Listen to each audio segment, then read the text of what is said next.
The advantage to that is you can still close very quickly. Some hard money guys can close in 4 or 5 days. So you can write a 10-day contract and say I'm paying cash, and show them you've got 100 grand in your 401k or IRA that you don't want to pull out. You just want to pull 20% out of your savings account. You want them to lend you the rest. As long as you can show them that you have the money, you can write the contract as if it is cash, and you show up at the end with a deed and saying, nope, I'm getting financing, and it's already written into the contract in Tennessee in the standard MLS contracts that you can do that. Is there some provision about not being allowed to use your 401k as collateral? In the MLS contracts, you mean? I mean, in the law prior to that. Well, the thing that you're looking at is in the contract, in the standard MLS contract, if you're working through a realtor, if you're not writing your own contract, if it's not a wholesaler, somebody writing their own forms, the standard MLS contract says that, and keep in mind that can be line item, that can be changed by somebody as well, but the standard one that's out there, most realtors don't understand it. It says within a certain, if you're writing an offer that is not contingent upon financing, it doesn't actually say a cash offer. It's assumed on the other end it's a cash offer. If you are writing an offer that's not contingent upon financing, you have to show proof of funds for the entire purchase price. That does not mean that you have those funds literally accessible the next day to close. It just means that you got to show them you have the juice. So if you have the juice, you're satisfying that part of the contract, and then you can feel free. It even says in the contract that doesn't mean that the buyer cannot obtain financing to do this. It's just showing them, I quote, don't have to. So I use this strategy all the time. You can still close very, very fast. And really, if you think about it on the other end, if you're the seller or the seller's agent, do you really care that they did a loan in the end? If they wrote a non-contingent offer, they wrote you a big fat earnest money check, and then at the end they're like, oh, well actually I'm putting a deed against it. Well, as long as you're still closing in the same amount of time, you're still giving me the same amount of money, why do I care as the seller, or why do I care as the agent? I don't, somebody does that.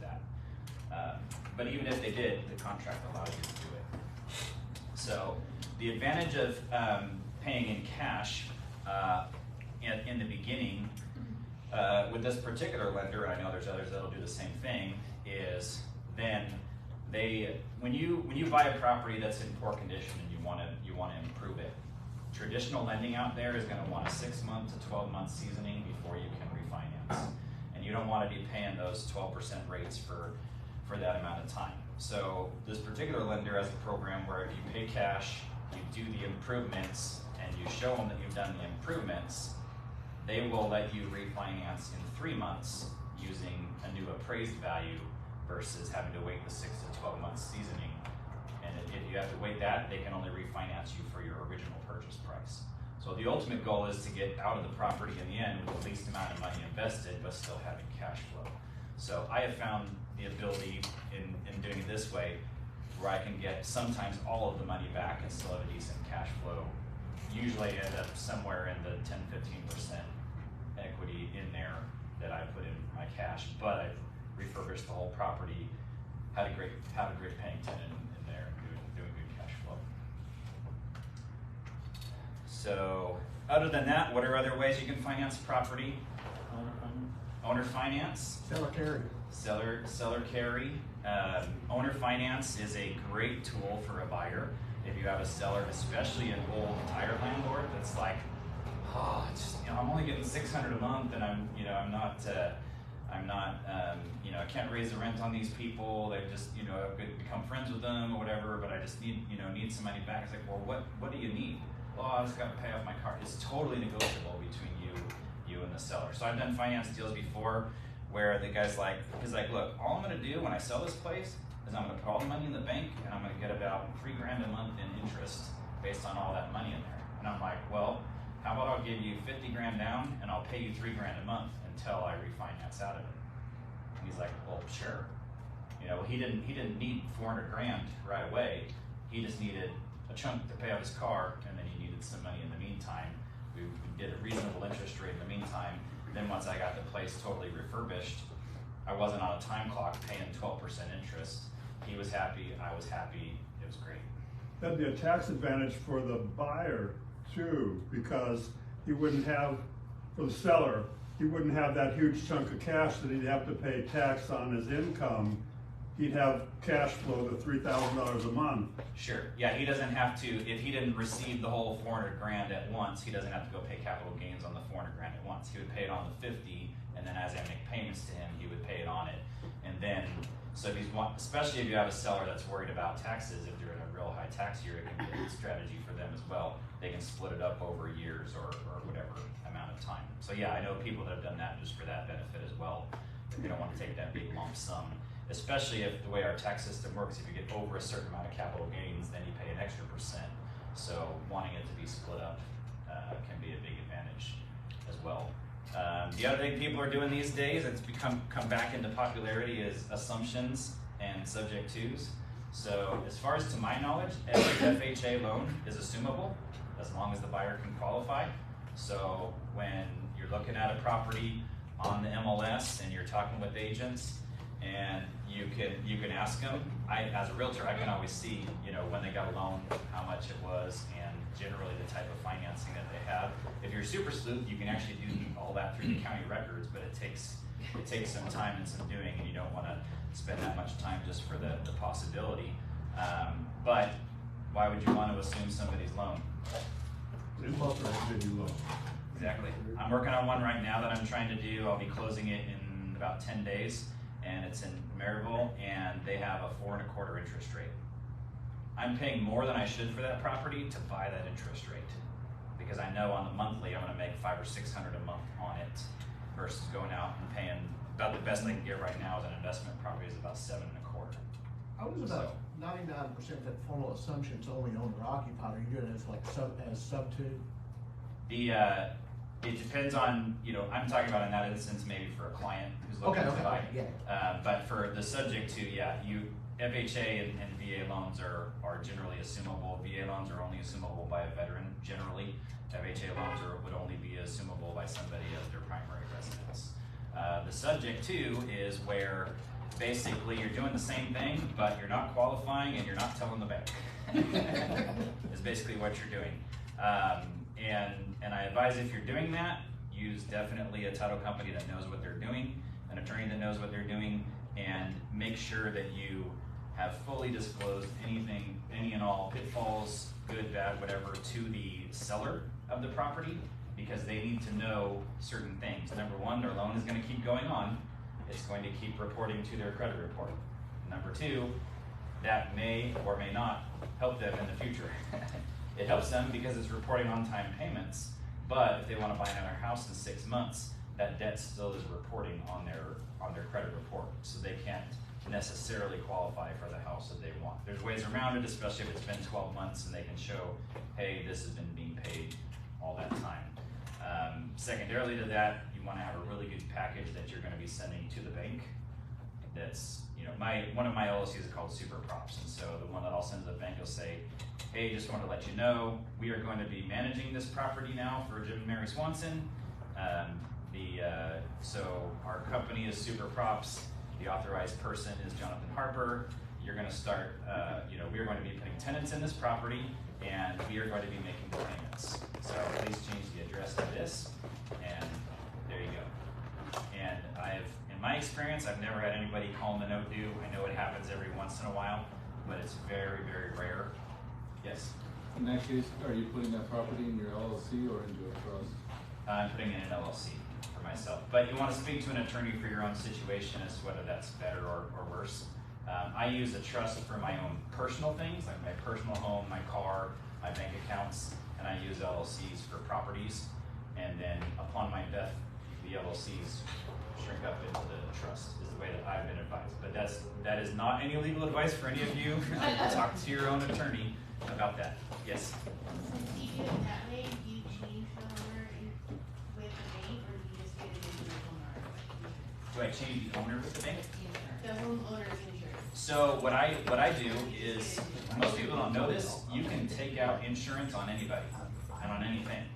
There's doctors that insure their hands. There was a famous model that insured her legs. So what I do is I get my own insurance company, and I say, I want an insurance policy that says Jim and Candy Wolf, and I want me to be the additional insured. But ahead of time, when you're doing when you're doing the subject to, you are having those people in that long stack of documents they're signing, they're signing a assignment of proceeds from insurance to you. Right. So that when you keep get that both in check, place. what's that? So you keep both in place. You keep theirs and then you do it. No, I don't keep theirs because I don't want to keep paying theirs. Okay. I could. I did that on one. It was through Allstate, but then when I called State, it was $1,500 a year through Allstate, and then I called State Farm, and it was $750. I'm like, I'm not going to pay double to keep their same policy in place. I'm gonna ask you more later. Yeah. Some people will even advocate just take their name off of it altogether and just put the LLC name. And I don't want to advocate for that because I don't want to give them a reason. If I have the assignment of proceeds from them saying that any insurance proceeds go to me, then that should be sufficient for the insurance company if it burns down. Yep. You do these in your Roth, and don't you dare swing a hammer in any of them. No, I don't do these in a Roth. I'll generally put, if I'm trying to make money off of the money that I'm going to use for that, I'll do it in an overfunded life insurance policy, and I'll borrow against that, which we can talk about in the future. Complex ninjutsu of moving money around. I'd like a topic on that. Ninjutsuing, about moving money around. Advanced warfare tactics and money, yes. Yeah, when you realize that our economy is actually a debt economy and not a cash economy, it kind of just opens things up to you. But it's only a debt. The weird thing is it's only a debt economy for the people who have a bunch of cash, and it's a cash economy for the people who have a bunch of debt that's working for them. So I'll let that sink in for a minute. Debt is a way to buy wealth. If you want to write anything down, debt is a way to buy wealth. Responsible debt is a way to buy wealth. And it's because of the concept that I talked about earlier, in that if you can leverage 80% of an investment, the way it was put to me, and I went into a tax attorney probably about 15 years ago, and I said, I'm getting killed on taxes. Like, I'm paying so much in taxes. What do I need to do? And I just put all my finances in front of him, and he looked at it for about 5 minutes without saying anything. And he looked up and he said, why are you afraid of loans? I'm like, I'm not afraid of loans. I have a loan on my house, and I have one rental property with a loan on it. And he's like, yeah, but you own 11 rental properties. He's like, why don't you have loans on them? I'm like, well, I'm from the backwoods of Virginia, and we lived in a trailer, and nobody gave us loans. So I was just happy to get a loan on my house. He's like, you own all these properties free and clear. I'm like, yeah. He's like, okay, let me ask you a question. How much does a property appreciate that's worth $200,000? How much does that appreciate? And I said, well, of course I can answer that in real estate. Real estate doubles every 10 to 15 years. And he says, okay, how much does it appreciate when you have a loan on it? And I said, well, it doubles every 10 or 15 years. And he says, you should have 3 times as many properties as you have. Easy. And it would still be responsible. And that's where the light bulb went on for me. Why wouldn't I want more doors to appreciate more? If I can't handle it, then I'll have a property manager. I'll have different crews and people to work on it. But what are we really after? The long term gain. Yes. You said there was a lender or a program that lets you refinance cash flow like 3 months. What was that? Their name is Rain City Capital, and they are in. They're out of Seattle. Rain City Capital. Rain City Capital. And I won't give you all my particular contact that I use, because they have like 15 guys there, so I'm on 30 people calling one guy. So yeah, raincitycapital.com. Real easy to find, and if you're interested, you can fill out their little online application there. So like rain from the sky, rain. Yep. Okay. REINCITY capital.com. There's other private lenders out there. I'm not endorsing these people. I don't get paid by them. I've just used them for a long time. So use whoever you like.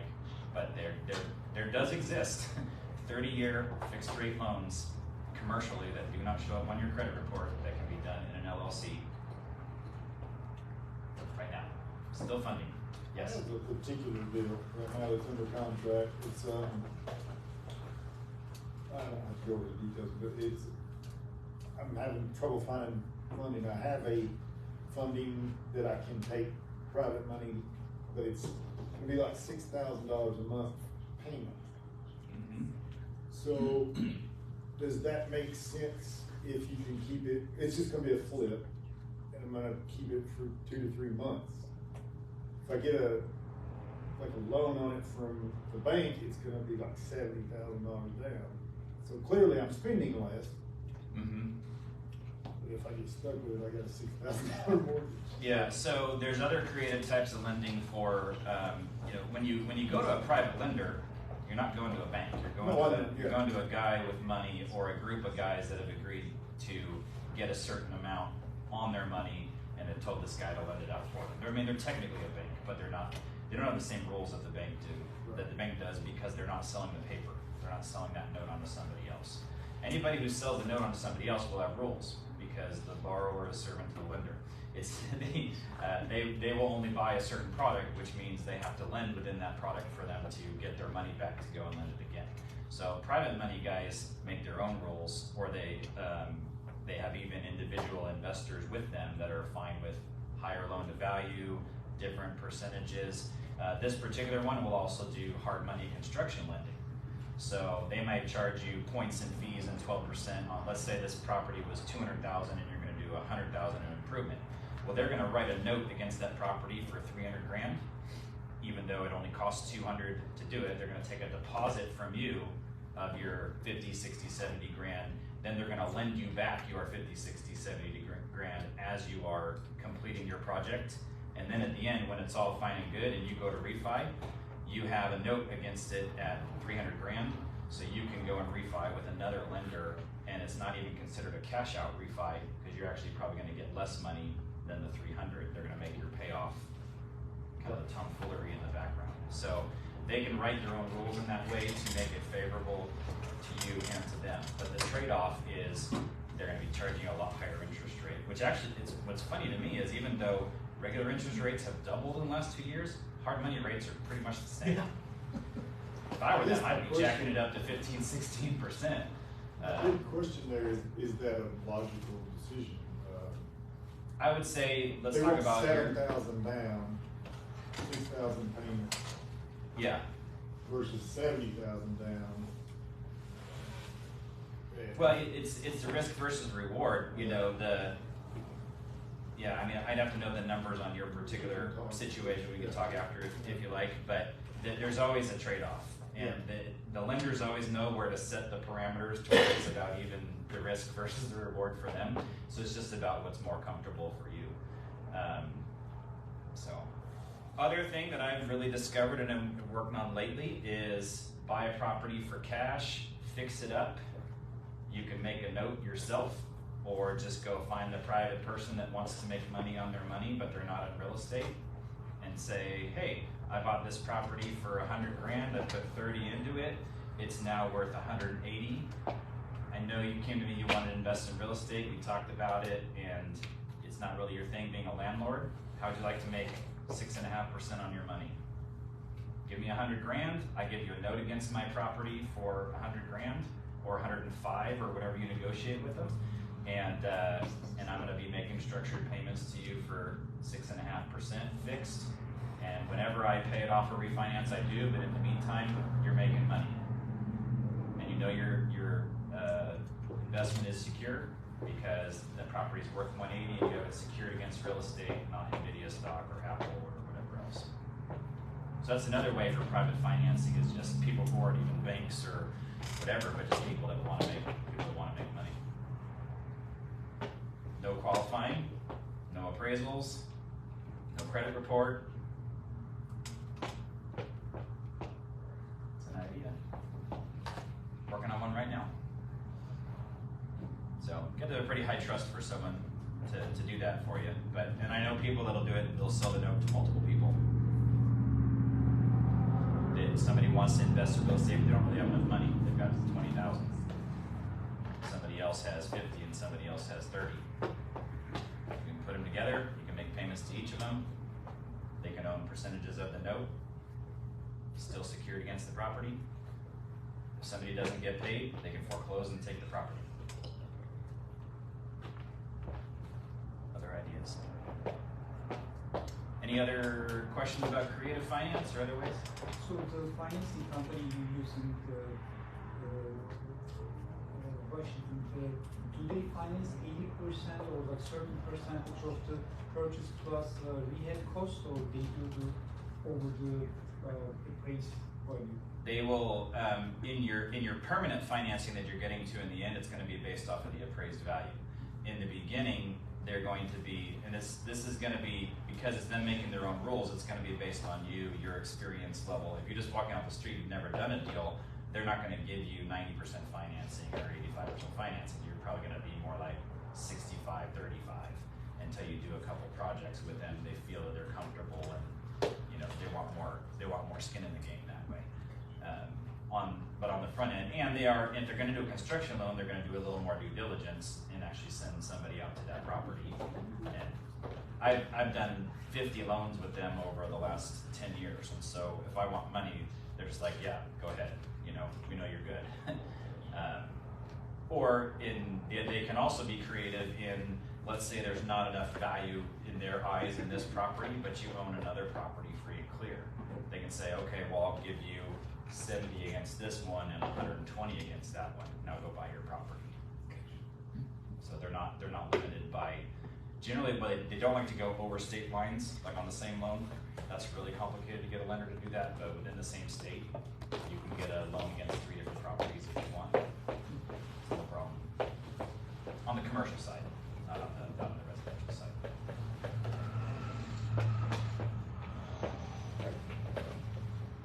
Any other questions?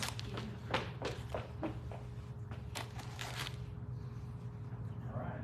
Well, I'm available afterwards if anyone wants to talk to me about I love analyzing deals for people, whether it's my deal, your deal, whatever. So if you've got one that you're looking at buying and you want a second pair of eyes on it, you can feel free to reach out to me. I'll be happy to look at it, give you a quick review, tell you if it's something that I would advise or not. But then you still do whatever you want because it's you.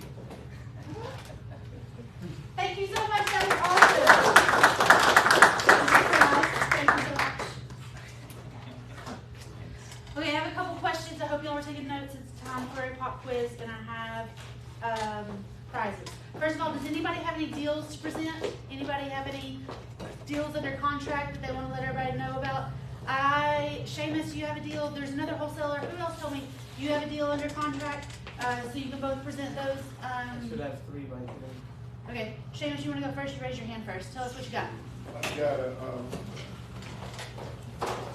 it's under contract, it's a 3-bedroom, 2-bath, has a full finished basement that's not being used for anything, so room to grow.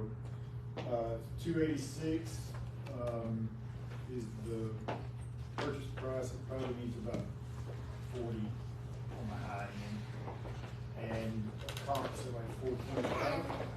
I've got all this information from my realtor, and I do have financing in place via traditional loan, but I don't really have the down payment for it, so that's why I was interested in the private lending. They were only wanting like $8,000 down and $6,000 a month payments, which I can make, no big deal, but that's very high payment. I don't know when I want to get into that. So. Okay, but y'all talk to Seamus if you're interested in partnering on this deal or taking over this deal or buying it or any of those things. Cool? You want to go ahead and tell us what you got? Yeah, I don't have the addresses yet. I'll know today anybody that's interested. But I have 2 in Knoxville and 1 in Morristown. What, do you have any prices in mind? They're gonna be like 180 range, and one's about 105. Okay, cause I don't wanna point anybody out or anything, but, there's people in here with money, and y'all need to be presenting their deals to the people, okay? Not this one, he doesn't have any money, he eats money, but, there are people in here with money, and there are people in here trying to get some deals under their belt so that they can get some, street cred. Do you have a list? I don't, but y'all, I'm gonna give y'all plenty of time to meet and mingle. Does anybody else have a deal or anything under contract that they wanna talk about or share? Anybody? Anything? No? Okay. Now it's time for our pop quiz. Debt is a way to leverage what? Wealth. This is a book that I wrote years ago, Confessions of a Millennial Go-Getter. It's a lot of the, it's kind of like a chicken soup for the soul. There's like 8 of us that wrote it. So the first chapter is mine on how I got started in deals and making money and blah, blah, blah, all the real estate things. Okay, why would you want to assume somebody else's loan? Who, Ed? Good job. All right, what is a BPO? Oh, whoa. Who was that? Who was that? I am not that. You already won. Who is it? Right there. No, Who wasn't me. was it? It's okay. You can have a book. It's okay. Realtors are? Correct resources. Yes, but what else? Trouble. Yes, but what else? Impatient. Thank you. Another one. Don't talk about us, we're in the room. I know. We're all here. By the way, I'm a broker for 865 Investors. Andrea is an agent at my office, and Jennifer is an agent at my office. If you need any of those lists or anything that Jonathan's talking about, these 2 ladies will hook you up. I am not going to show you houses on Sunday. Ask them. I'm not either. Yeah. We don't do that. We're brokers. We don't do that. Okay, cash is? Pain. All right, what is one way to finance deals? Cash. Yes. Owner finance, Yes. Subject to. Yes. lease purchase. You already have one of these. You already Yes, have I one have. of these. What's another way? Lease purchase. Yes. What did we just talk about? Private money. Yes. You already have one of these. Next one of our flamingos. Also, I coach people on how to do deals. I mentioned earlier I've helped like 300 people do their own deals. Kendra, Andrea, Jennifer, Nick are all flamingos. They already have all my books. There's like 6 of them. What's better, flipping or renting? There you go. How do we never pay taxes? Don't sell the property. It is one way. Don't get divorced. You also want to answer. 1031 exchange. 1031 exchange. You already have a book. How do we use agents? Abusively. Don't lie. Don't look. That's true. What is the best way to use an agent? What did Jonathan say was the best way to use an agent? Get comps. Yes, tell me more. Was that you or Ian? Get comps. Get comps. Rental, What else? rental prices. Yes, what else? You don't keep the cats out of the house. Okay. That's kind of above and beyond. That's okay. What else? But what did Jonathan say was the best way to use? Was the best way to use agents? It's not to call them every week and say, what would this sell for? Set up searches. Yeah. Set up searches. Absolutely. What is a website for rental comparison? What is the best investment that you can make? Making money. Yes.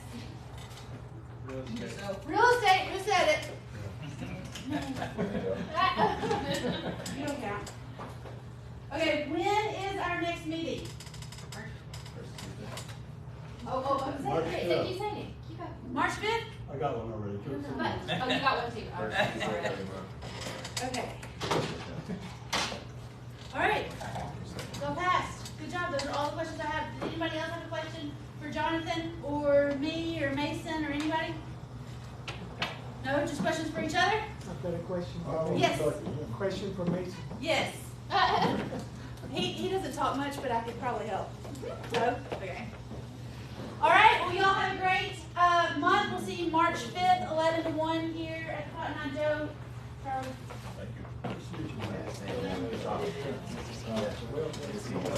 All right, we're talking about tax sales next month, so y'all come back. Did you get one? Jared, can you use one more book for us? Yeah, just One send me for an email, and I'll Alan. just send you, I mean, I'll know what your house is there, but I have one that I just had. It's basically, 3 bedrooms under 250.